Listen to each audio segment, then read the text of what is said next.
Hello everyone.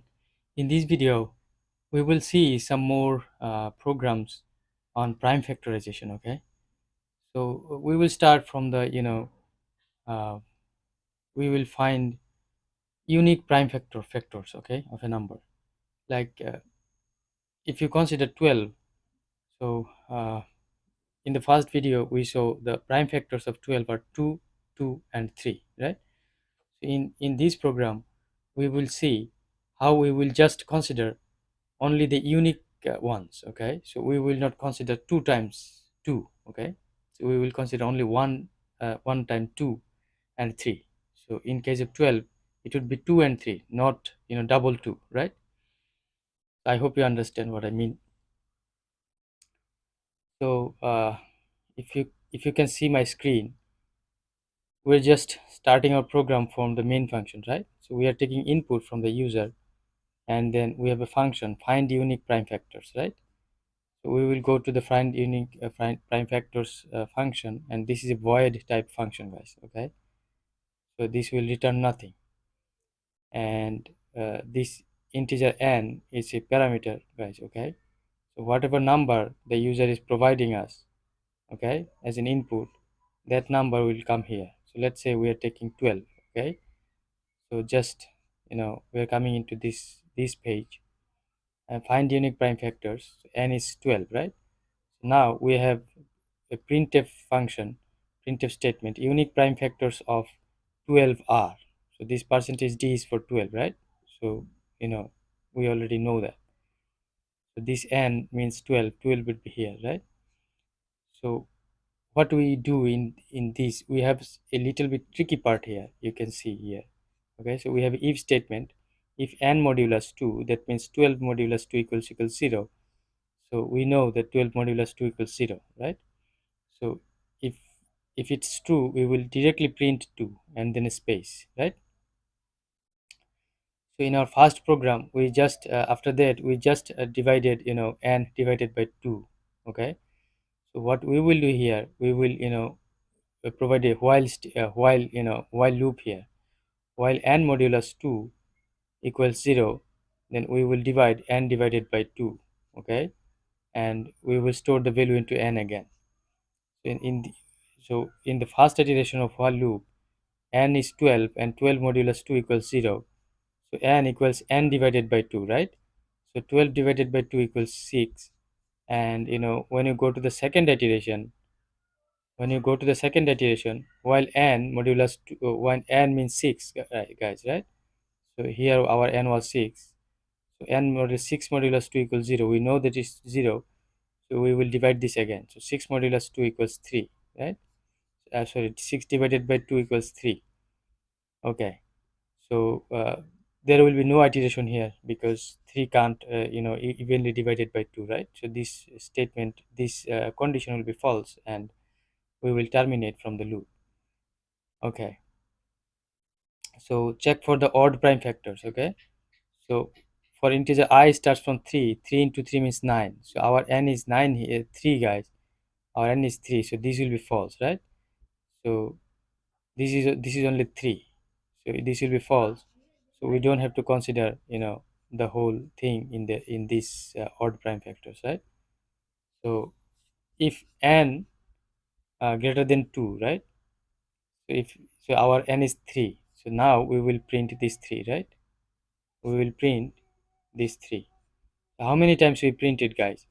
We printed 2 times, right? You see here, we printed 2 here, and we just divided this. Okay, so we just printed 2 one on once only. Okay, so yes, we are getting some more 2's, right? So we can divide another time.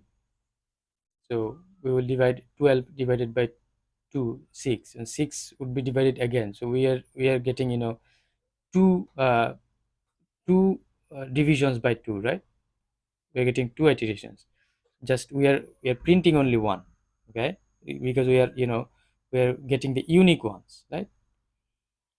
We checked how many times we can divide by 2, and from doesn't matter how many times we can divide, we will take only 1 2. Okay, only 2, only one time, single time, right? So this is how it works, guys. I hope you understood this program. Now we will see product of prime factors, guys. If you see this program, we will just copy this one and put it here, right?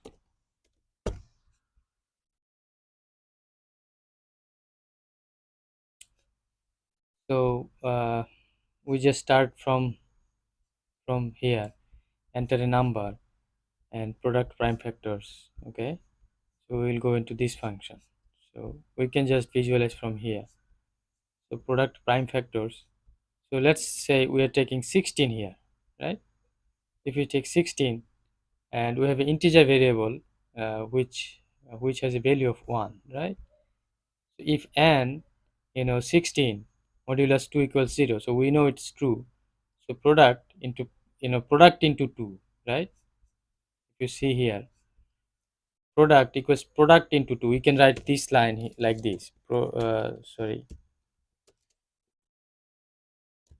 Product equals product into 2, right?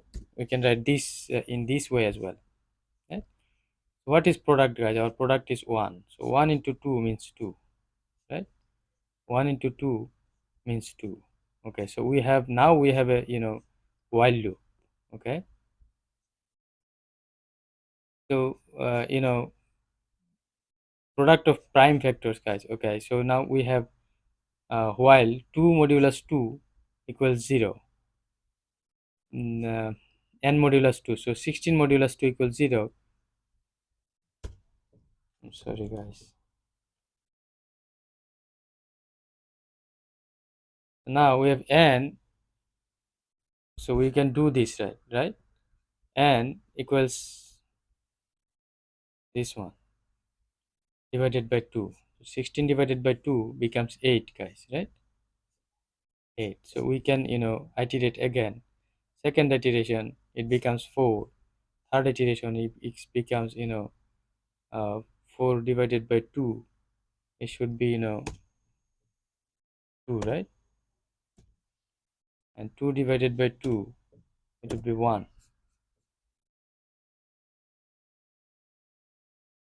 Okay, so 1 modulus 2, so here we will terminate, guys. 1 modulus 2 doesn't give us 0, so we will terminate here, right?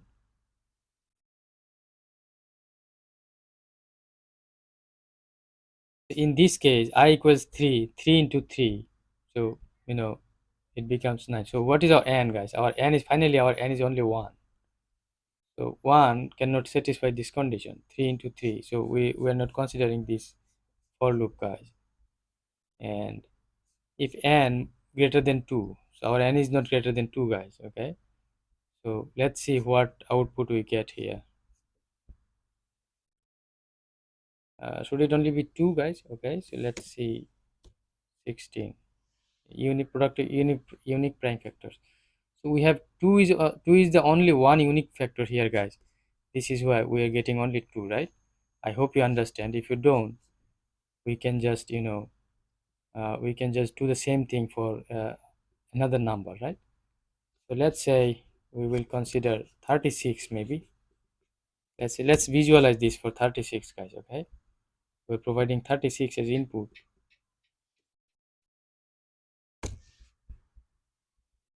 Let's spend some more time because uh, we need it. Every time we are checking with we are doing on with only 12, right? So let's say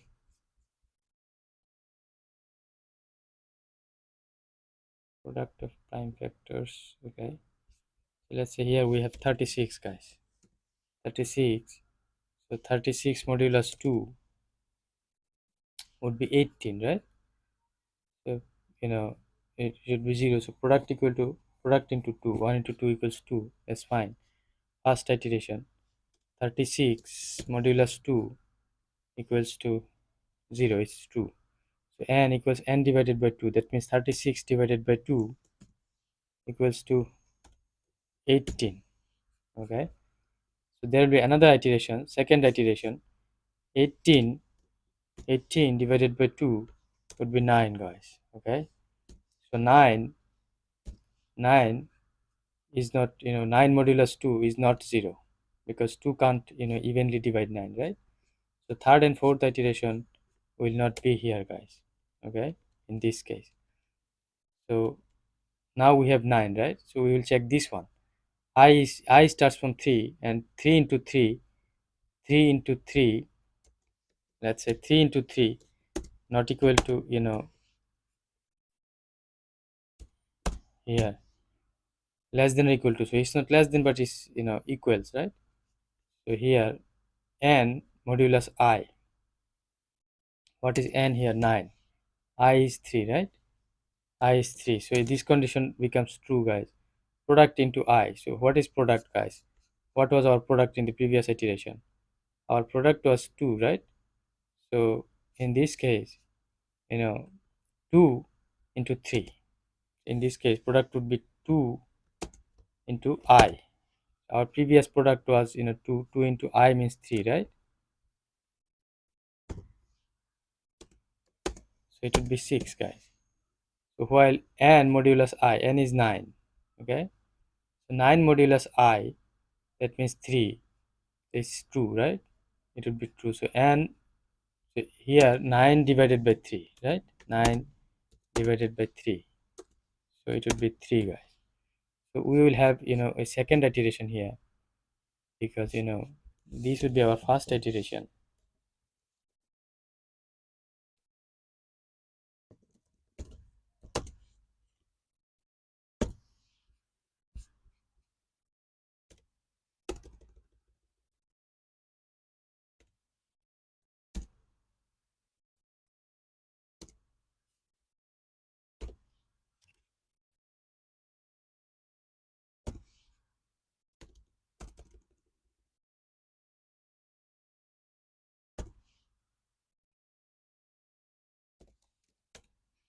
In second iteration, n would be 3, guys, right? So 3 modulus 3 is true. It's becomes 0, it's true. And 3 divided by 3 would be 1, right? 3 divided by 3 would be 1. So if you want to take another iteration, 1 modulus 3 doesn't become 0, guys. Okay, 3 cannot evenly divide 1. So in this case, this while loop will terminate, right? So now I will try to increase, guys. So what I is here, I was 3, so 3, I plus 2, here will be I plus 2, right? So 3 plus 2, 5. 5 into 5, 25. So 25 is, far beyond that 9. So our whole thing will terminate from here, right? So our n is only 1 now. Okay, so we're considering the, if statement. So here, n is 1, right? So 1 is greater than 2 is false, so we don't have to consider this one. Okay, so now we will return product. So we will get 3 into 2 equals, sorry, 3 into 6. 3 into 2 is 6. So 6 was our uh, final product, guys, right? So if you see here, yeah, you see here 6 was our product, right? So let's say we're giving this input here, 36. You see prime of unique product of unique prime factors is 6. So I hope you understood, guys. uh, Try to visualize with some other numbers as well. Okay, so take a big number. So check this with a big number. Okay, with a big number, and try to, visualize on your own. So I hope you enjoyed this video, guys. This is how you just need to visualize and learn programming. Thank you for watching. See you in the next video.